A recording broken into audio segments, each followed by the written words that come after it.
पैगंबर मोहम्मद साहब के प्यारे नवासे हसन और हुसैन, अली इब्न अबी तालिब और फातिमा, जो कि पैगंबर साहब की बेटी थीं, के ये बेटे थे। छोटी उम्र से ही ये दोनों अपनी नेकी और बहादुरी के लिए जाने जाते थे। इन्होंने अपने दादा पैगंबर साहब और अपने पिता अली से बहुत कुछ सीखा। ये दोनों इस्लाम की सच्ची भावना की मिसाल थे। इनकी जिंदगी पैगंबर साहब की शिक्षाओं का प्रमाण थी। हसन और हुसैन में बहुत प्यार था। दोनों एक दूसरे को बहुत चाहते थे। पैगंबर साहब को भी अपने नवासों से बेहद प्यार था। वो अक्सर उन्हें गोद में लेकर खिलाते थे। उन्होंने उन्हें जन्नत के नौजवानों का सरदार कहा था। इससे पता चलता है कि वो उन्हें कितना मानते थे। लोग उनके खानदान और उनकी काबिलियत को पहचानते थे। उनकी तकदीर में बड़ाई लिखी थी।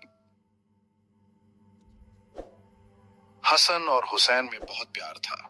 दोनों एक दूसरे को बहुत चाहते थे। पैगंबर साहब को भी अपने नवासों से बेहद प्यार था। वो अक्सर उन्हें गोद में लेकर खिलाते थे। उन्होंने उन्हें जन्नत के नौजवानों का सरदार कहा था। इससे पता चलता है कि वो उन्हें कितना मानते थे। हसन, अमन का प्रतीक। हसन बड़े भाई थे जो अपनी बुद्धिमानी और शांत स्वभाव के लिए जाने जाते थे। वो हमेशा एक पीस मेकर की तरह रहे।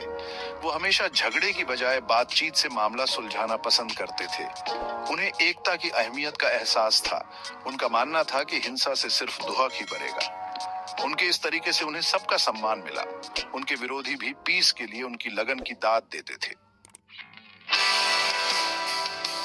अपने पिता अली की शहादत के बाद हसन खलीफा बने, लेकिन मुस्लिम समुदाय बहुत बंटा हुआ था। मुआविया, जो एक पावरफुल गवर्नर था, उसने हसन की लीडरशिप को चैलेंज किया। ऐसा लग रहा था कि अब जंग होगी। फिर भी हसन ने एक अलग रास्ता चुना। खून खराबा रोकने के लिए हसन ने खलीफा का पद छोड़ने का मुश्किल फैसला लिया। इस निस्वार्थ कदम ने एक बड़ी जंग को टाल दिया। इससे अनगिनत जानें बच गईं। हालांकि कुछ लोगों ने उनके फैसले पर सवाल उठाए, लेकिन हसन पीस के लिए कमिटेड रहे। उनका मानना था कि मुस्लिम समुदाय की एकता बनाए रखने का यही एकमात्र तरीका है। हसन का पद त्यागना उनके चरित्र का प्रमाण था। उन्होंने दिखाया कि सच्चा लीडर वो होता है जो अपनी महत्वाकांक्षा से ऊपर लोगों की जरूरतों को रखता है। पद छोड़ने के बाद उन्होंने सादा जीवन जिया। उन्होंने पीस और दया का संदेश देना जारी रखा। उनका जीवन इस्लामी मूल्यों का एक बेहतरीन उदाहरण था।